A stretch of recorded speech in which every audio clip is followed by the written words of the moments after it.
O trovejar do silêncio. Um caminho para a consciência espiritual. Introdução. A revelação sempre nos atinge como algo chocante, e não só para quem a recebe, mas também para aquele por meio do qual ela se manifesta. É próprio da revelação chocar e assustar, pois ao defrontarmos com nossas crenças mais caras, nós nos conscientizamos de quanto nossa mente foi condicionada pelas teorias e opiniões do pensamento corrente da humanidade, e de repente percebemos as dimensões da nossa escuridão.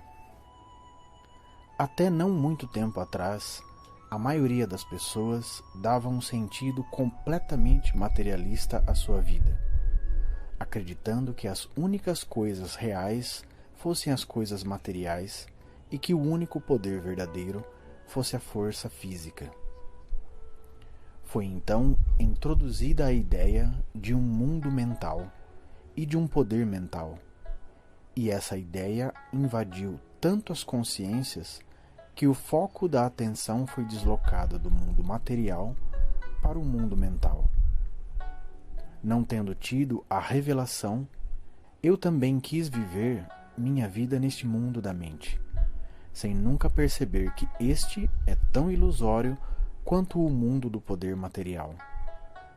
Mas um dia recebi a mensagem de que a mente não é poder, e de que o pensamento não é poder. Isso me chocou, pois eu já me havia adiantado bastante no ensinamento de que o reto pensar poderia resolver todos os meus problemas.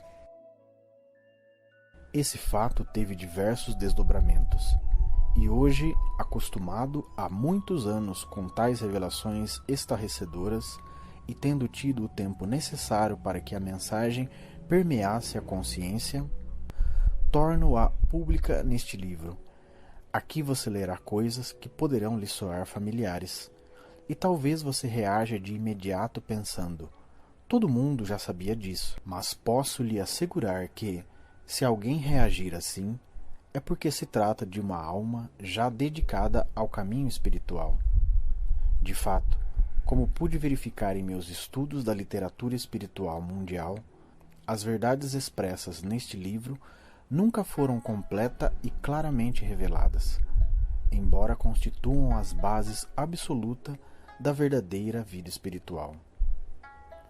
Antes de prosseguir, permita-me garantir que não há de minha parte qualquer interesse em estabelecer uma nova religião ou um novo ensinamento religioso, nem tampouco eleger uma pessoa ou grupo de pessoas a serem seguidas, cujos ditames e opiniões devam ser considerados palavras finais ou infalíveis.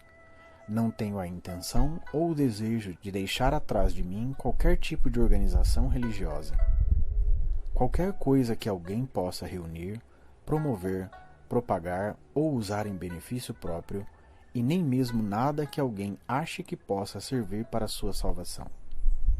Se há algo que gostaria de fazer acima de tudo durante minha vida na Terra, essa coisa é tirar do homem qualquer tipo de apoio ou muleta no qual tenha confiado. O propósito deste livro não é amarrar você a qualquer pessoa ou organização. Pelo contrário, é torná-lo livre do homem cujo fôlego está nas narinas, livre para se unir a todos aqueles que buscam o caminho espiritual, mas sem amarras com ninguém, sem pertencer a ninguém, nada devendo a ninguém, a não ser amor uns aos outros. Essa é a verdadeira liberdade, e nada menos que tal liberdade é necessária para receber Deus. Não acredite por um momento sequer que Deus esteja em alguma coisa, nem mesmo no caminho infinito. Deus não pode estar em alguma coisa, e o único meio de poder conhecê-lo é ser livre, mental e espiritualmente livre. Onde está o Espírito do Senhor, está aí a liberdade. Isto é aí que está a liberdade verdadeira, É aí que está a força. A única força está nisso, na união com Deus. E essa é uma força infinita. A união com a diversidade humana muda com o instável e movediço mundo dos homens. Se nada mais tivéssemos aprendido durante tantos séculos de guerras, aprendemos o quanto é fugaz o poder. Todos os pactos que têm sido feitos, todos os tratados e acordos internacionais não têm sido duráveis. A única força real que existe está na união consciente com Deus e na percepção da verdadeira natureza do poder espiritual. Quando atingimos essa compreensão, um só homem unido a Deus torna-se preponderante. Um só indivíduo que tenha a compreensão espiritual da natureza de Deus torna-se um parâmetro de harmonia, saúde e abundância entre muitos milhares de pessoas em todo o mundo. E aí está a força, na união com Deus. Durante séculos, um país após o outro tem estado a buscar sua liberdade. Alguns pensaram, por algum tempo, ter encontrado a liberdade, mas depois se viram escravizados por algo ainda mais poderoso do que aquilo de que se libertaram. Não é possível se libertar de algo. É difícil dizer, amargo na boca e mais ainda no coração. Há milhares de pessoas tentando se libertar de maridos ou esposas, pensando que quando a liberdade for obtida, seu quinhão de mundo será melhor. Por vezes, ao menos temporariamente, até melhora, mas, mesmo assim, trata-se de uma solução humana, não permanente e real, pois ninguém pode se libertar de. Libertar-se de algo é tornar-se apegado a outra coisa. Por isso, não existe tal liberdade. A única liberdade real é a liberdade em Cristo. Sair de uma organização religiosa para se agregar a outra nada mais é que desaprovar uma certa não-liberdade para se envolver em outra. Ora, isto não é liberdade alguma. Nem pode alguém encontrar a liberdade espiritual trocando de país, mesmo que melhore sua condição material, como sucedeu a milhões de imigrantes que vieram para o continente americano e tiveram seu bem-estar melhorado. Contudo, a mera mudança de local não significa necessariamente paz, felicidade, segurança ou seguridade, pois nada disso pode ser encontrado em bandeiras, países ou continentes. Nem mesmo se encontram na saúde e na riqueza, mas apenas na descoberta de Deus, que nos tira todo o medo de estarmos submetidos a circunstâncias ou condições. Não se encontra a harmonia trocando uma condição de servidão por outra, mas saindo do jugo da lei para viver sob a graça, que é presente de Deus. Mas, infelizmente, há ainda 1000 à nossa esquerda e 10.000 à nossa direita que não querem aceitar a graça de Deus, e são aqueles que arrancaram do Mestre as palavras pesarosas. Ó Jerusalém, Jerusalém, quantas vezes eu quis reunir teus filhos, como a galinha recolhe seus pintainhos sob as asas, e tu não quiseste. Tal situação continua nos parecendo triste, ainda que tenhamos obtido nossa liberdade. É a tristeza de olharmos para os pais, filhos, irmãos, esposa ou marido, para nossos vizinhos e pensarmos: por que não podes aceitar o que eu te encontrei?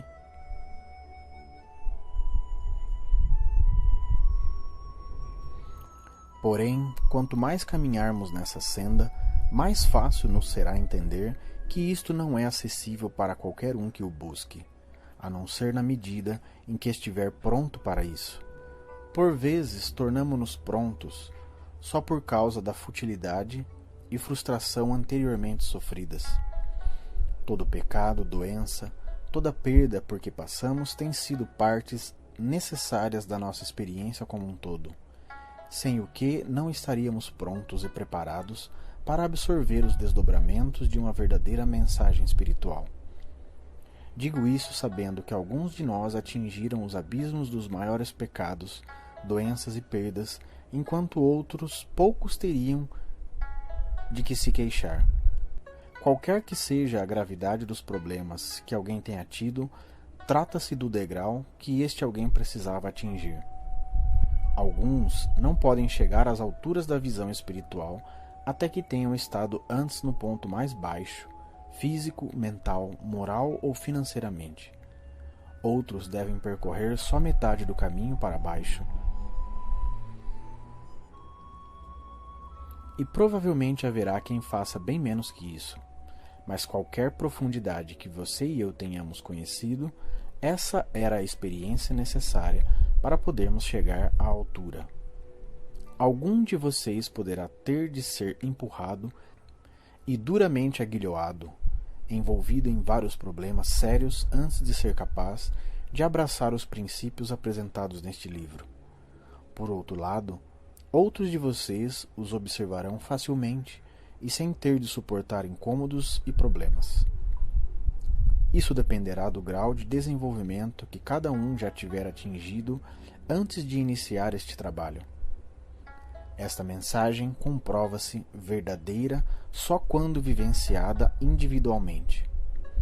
E por essa razão, torna-se fácil entender por que tentativas de organizar uma religião baseada em tais ensinamentos são impraticáveis e tampouco contribuiriam com os objetivos do caminho infinito, que são fazer com que tais princípios impregnem a consciência humana e se tornem tangíveis como experiência individual.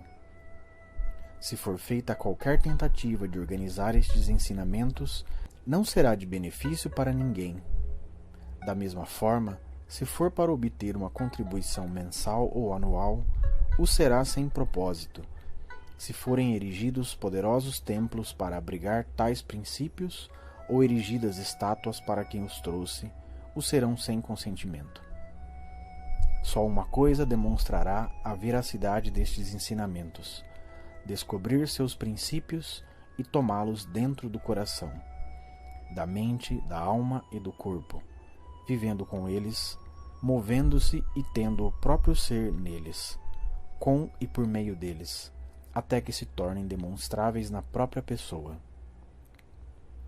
Então você será a luz do mundo, de um mundo talvez limitado à sua família ou comunidade, ou que pode ser tão vasto quanto a terra toda.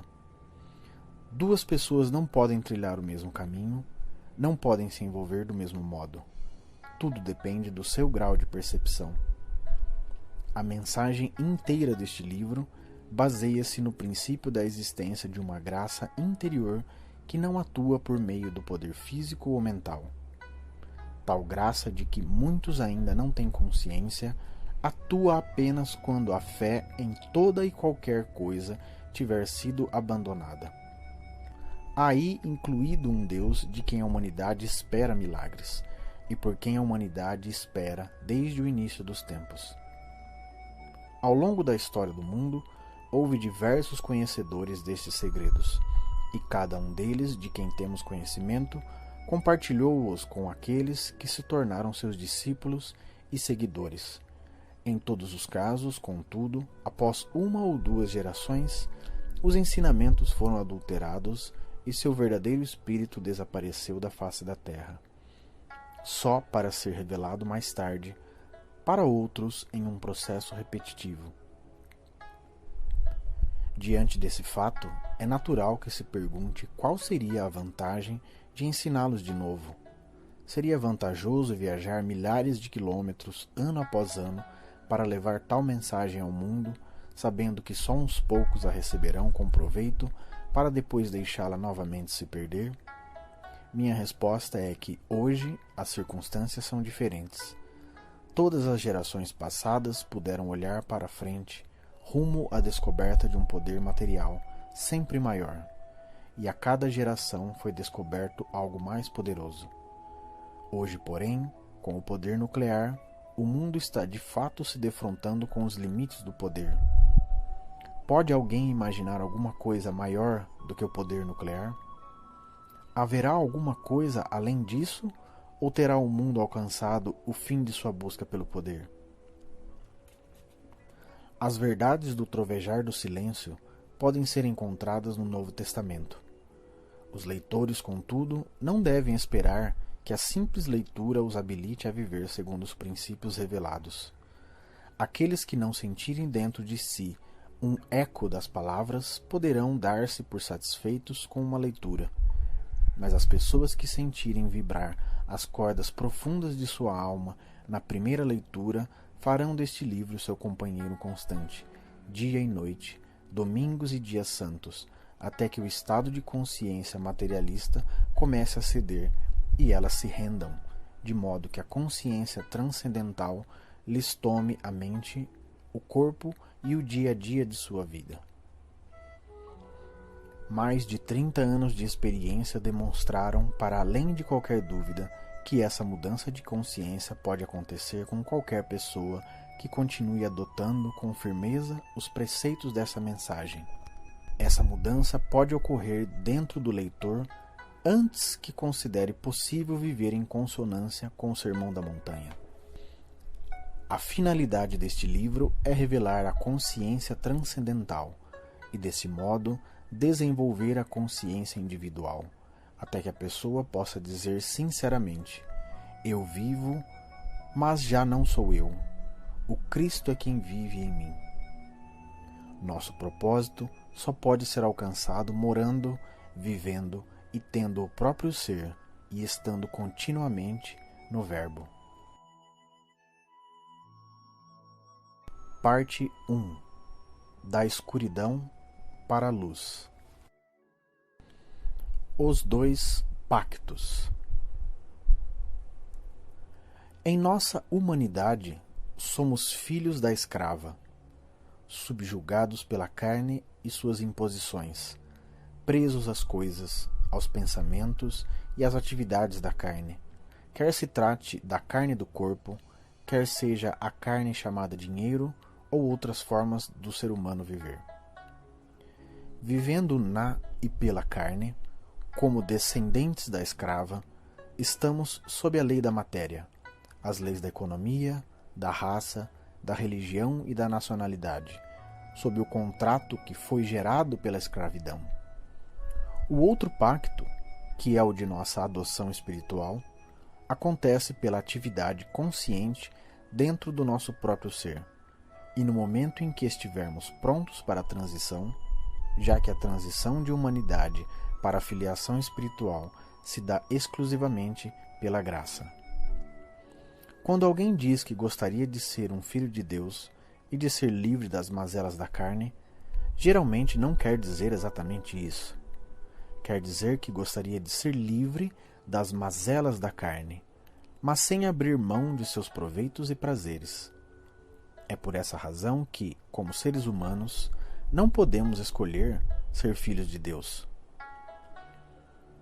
Mas virá um dia, na consciência de cada um de nós, e para alguns agora mesmo, para outros daqui a diversas existências, quando pela graça interior seremos capazes e desejosos não só de nos livrarmos dos desgostos da carne, mas também de seus proveitos e prazeres. Desejaremos nos familiarizar com nossa identidade espiritual, ou seja, a seidade, com essa nova criatura, outra que não a antiga, saudável e honrada, uma criatura nova nascida do Espírito. Essa é a experiência da transição. Ser nascido pelo Espírito significa renascer por uma transformação da consciência. E este renascimento pode ocorrer enquanto estamos neste plano de existência terrena, assim como pode ter lugar após termos deixado essa esfera. É bom lembrar que, se não conseguirmos fazer a transição aqui, sempre haverá para nós uma oportunidade em outro momento, pois no reino de Deus não existe o tempo. Ali é sempre o agora, e o agora sempre se nos apresenta com novas oportunidades. Este momento é agora. Esse momento, esse agora, nos dá a oportunidade de abdicar de nossa humanidade para aceitar a divindade do nosso ser. Se, porém, isso estiver além de nossa capacidade imediata de fazê-lo neste momento, mais tarde descobriremos que também é agora. E nesse novo agora, estaremos de novo diante da oportunidade de aceitar ou não a divindade do nosso ser. Se não estivermos preparados para um tal recebimento, haverá o amanhã, o ano que vem ou o seguinte. E a cada vez que se apresentar a oportunidade de descobrir nossa filiação divina, será o agora. Daqui a 100 anos, será agora para nós. Agora é sempre o momento de aceitar nossa divindade, embora para alguns possa ter ocorrido anos atrás e para outros possa acontecer daqui a anos. Quer ocorra neste exato momento, quer a qualquer outra hora, quando acontecer, será agora. Cada um de nós terá de o defrontar, a qualquer momento de qualquer dia da eternidade. E aqueles de nós que, por uma razão ou outra, forem incapazes de aceitar o convite de nossa liberdade neste momento particular. Liberdade com que estaremos revestidos quanto da aceitação do Cristo. Tranquilamente terão uma nova oportunidade ao longo do tempo. Para aqueles que se foram antes de nós, alguns dos quais em profunda escuridão espiritual, outros em estado de pecado mortal e de degradação, também existe o agora, e eles também têm a mesma oportunidade agora que tiveram e rejeitaram aqui na Terra. E agora podem ter desenvolvido uma maior capacidade de aceitação. O que significa aceitar a revelação espiritual em nossa experiência? Sem a compreensão do que seja a revelação espiritual, não podemos estar preparados para aceitá-la.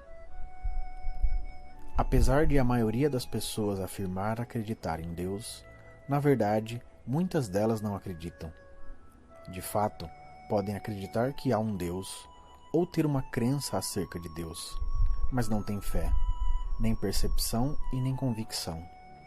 Isso porque a natureza do escravo é estar ligada aos efeitos, ao amor, à adoração e ao temor de qualquer coisa que tenha forma e que tenha efeitos visíveis.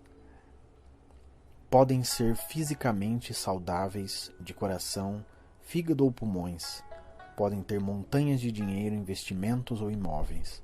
Porém, o amor, a devoção ou o medo de muitos seres humanos está sempre voltado para algo ou para alguém do reino visual. O filho da escrava está ligado a algum pensamento, coisa ou pessoa, e é o que constitui a humanidade em sua quase totalidade. O novo contrato da nova criatura começa a valer quando descobrimos que eu e o Pai somos um.